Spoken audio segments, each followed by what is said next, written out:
अपनी गुफ्तगू का आगाज एक शेर से करूंगा कि वो भी फैज साहब कहिए कि दिल नाउमीद तो है, दिल नाउमीद तो नहीं, नाकाम ही तो है, लंबी है गम की शाम मगर शाम ही तो है।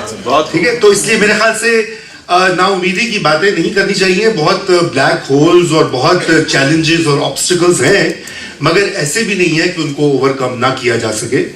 और जैसे कि अभी डॉक्टर मोहित पीरजादा भी कह रहे थे, बहुत सी चीज़ें एक अल्टरनेटिव विजन या इमेजिनेशन पाकिस्तान के बारे में होनी चाहिए, जो कि सोचनी चाहिए हमें कि वो उसके क्या खदोखाल होंगे मुस्तकबिल के हवाले से।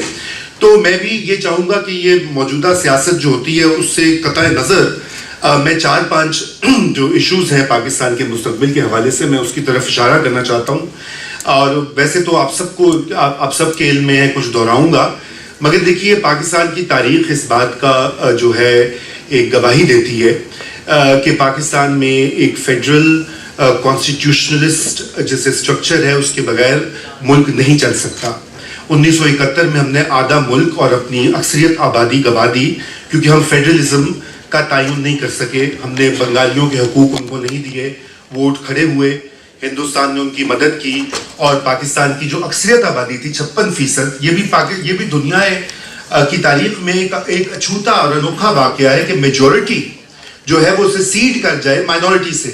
यानी मेजॉरिटी ऑफ पाकिस्तानी जिन्होंने पाकिस्तान मूवमेंट की, स्ट्रगल की, वो कहेंगे हमने आपके साथ नहीं रहना भाई, हमें माफ़ करें और छोड़ दें, और उन्होंने अपना मुल्क बना लिया। और आप देखें कि आज बांग्लादेश के आदाद शुमार देखिए, उनकी माशी तरक्की हो, तालीम हो, सोशल डेवलपमेंट हो, ख़वातीन की इन्वॉल्वमेंट हो एम्प्लॉयमेंट में, और उनका एक्सपोर्ट सेक्टर देख लीजिए, हर तरह से वो आगे हैं। इंतहा पसंदी को भी उन्होंने बहुत हद तक टैकल किया है, अपना आइन बदल दिया है, वगैरह वगैरह और भी मामलात हैं। लेकिन मैं ये बस सबीले तस्करा मैंने इसलिए ये कहा कि कॉन्स्टिट्यूशनलिज्म के बगैर कोई चारा नहीं है। हम उसके बाद ये हुआ कि 73 का आइन बना, जो आइन के खालिक थे भुट्टो साहब, उन्होंने खुद ही उसमें अपने दौरे इख्तिदार में 3-4 तक अमेंडमेंट्स कर दी।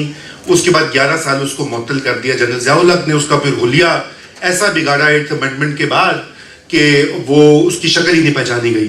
फिर उसको ठीक करते करते 2010 तक में आके 18th अमेंडमेंट हुई, जिसमें कि उसकी शिकें बदली गई, सूबों को इख्तियारात मुंतकिल किए गए, एक फेडरलिस्ट ढांचा जो है उसको मुरतब किया गया। और अभी भी अब हुआ ये कि 2010 में आइन बदल गया, डिवॉल्व कर दी मिनिस्ट्रीज जो की थी, वो सारी की सारी वापस ले ली है मरकज ने। पिछले 10-12 साल में जो डिसेंट्रलाइजेशन हुई थी वो रीसेंट्रलाइज हो गई है। आइन ये भी कहता है कि एक लोकल गवर्नमेंट होनी चाहिए। पाकिस्तान दुनिया का 5th मोस्ट पॉपुलस कंट्री है और एक ऐसा मुल्क है कि अगर आप टॉप 10 की आबादियां देख लें, हर जगह लोकल गवर्नमेंट का कोई ना कोई निज़ाम है, मां सिवाय पाकिस्तान के 25 करोड़ की आबादी के लोकल गवर्नमेंट्स हैं नहीं। आप लोग अमेरिका में रहते हैं, मैं भी अब यहाँ पे 10 साल से मुकीम हूँ, तो यहाँ पे काउंटी जो है वो ट्रैश कलेक्शन करती है, वाटर देती है, स्ट्रीट लाइट करती है, स्कूल टैक्सेस जमा करती है। आपके यहाँ लोकल, हमारे यहाँ वो लोकल गवर्नमेंट को पनपने ही नहीं दिया जाता। डिक्टेटर्स आते हैं, अपनी मर्जी के लिए बनाते हैं, और फिर जमहूरी हुकूमतें, यही सियासी पार्टियां जो सारी हैं वो आकर उनको ख़त्म कर देती हैं। उसके बगैर पाकिस्तान नहीं चल सकता मुस्तकबिल में। जो जिन चैलेंजेस की मैं निशानदही करूंगा वो भी लोकल गवर्नेंस से ही मुतल्लिका है।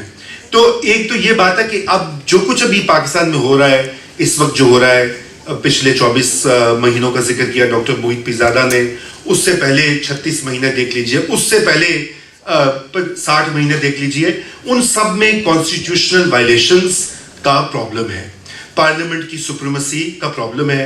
पार्लियामेंट को कोई अहमियत नहीं देते हमारे सियासतदान, चाहे वो नवाज शरीफ साहब हों, चाहे वो इमरान खान साहब हों। पार्लियामेंट बेवकूफ़ होती है, डील करनी पड़ती है फौज के साथ, आर्मी चीफ कौन आएगा, किसकी ट्रांसफर होगी, किसकी एक्सटेंशन होगी। एक आर्मी चीफ जो है वो अपनी एक्सटेंशन के लिए एक वज़ीर आज़म को निकालता है, वो एक्सटेंशन मिल जाए, वो मिल जाती है दूसरे वज़ीर आज़म से, उसके बाद वो फिर कोशिश करता है।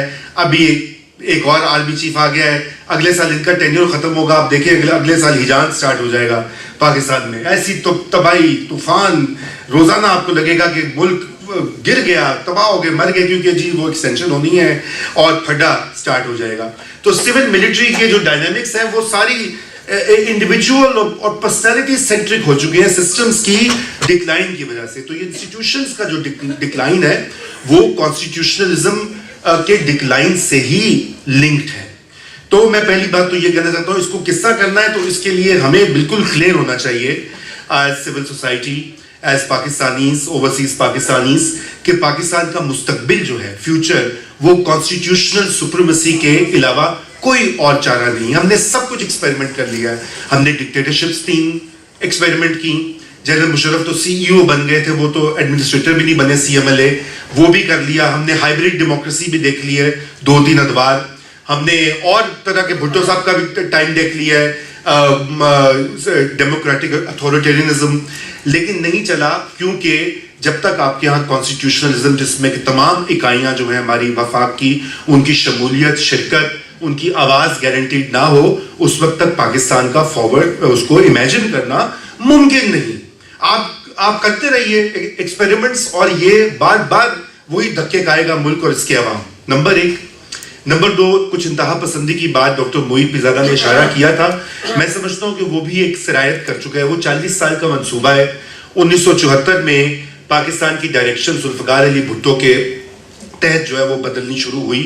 انہوں نے کہا کہ میں نے اسلامائزائز کرنا ہے دنیا کی. پھر میں آپ کو ایک اور عجوبہ روزگار بتاتا ہوں. تو میں نے آپ کو بتایا کہ کہیں یہ نہیں ہوتا کہ میجورٹی ایک چھوڑ دے ملک کو.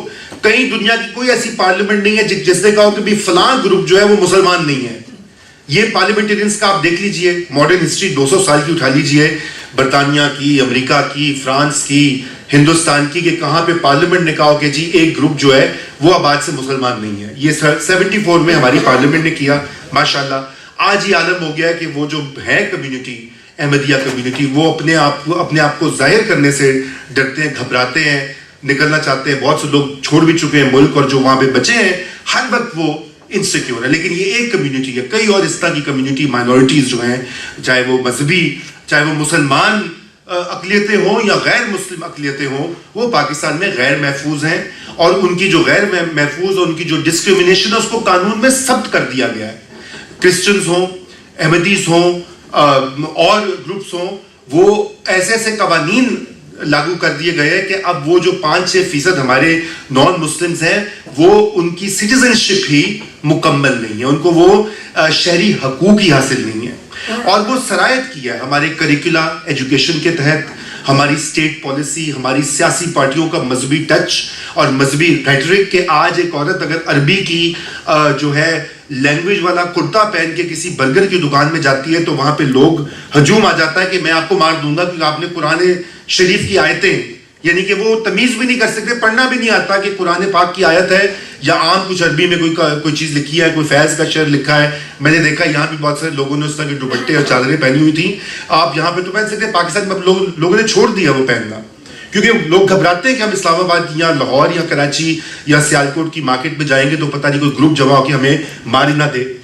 بلاسفمی لا کی بات بہت پہلے بھی سوشل فورمز میں ہوتی رہی ہے. ایک واحد پاکستان ایسا ملک ہے کہ جہاں پہ بلاسفمی کے اتنے وکٹمز جیلوں میں ہیں اور ان کو مار دیا جاتا ہے سڑکوں پہ یا جیل میں ڈال دیا جاتا ہے, اور اکثر وہ اسکورس ہائٹلنگ بھی ہوتی ہے, اور اس کا بھی ہم کوئی تدارک نہیں کر سکے. تو اس کا کیسے, یہ بھی وے فارورڈ جو ہے اس کے لیے بھی ظاہری بات ہے پہلے چیز سے ہی لنکڈ ہے کہ ہماری پارلیمنٹ, ہماری قانون ساز جو اتھارٹیز ہیں, پارلیمنٹس, انہیں کو کچھ کرنا ہوگا.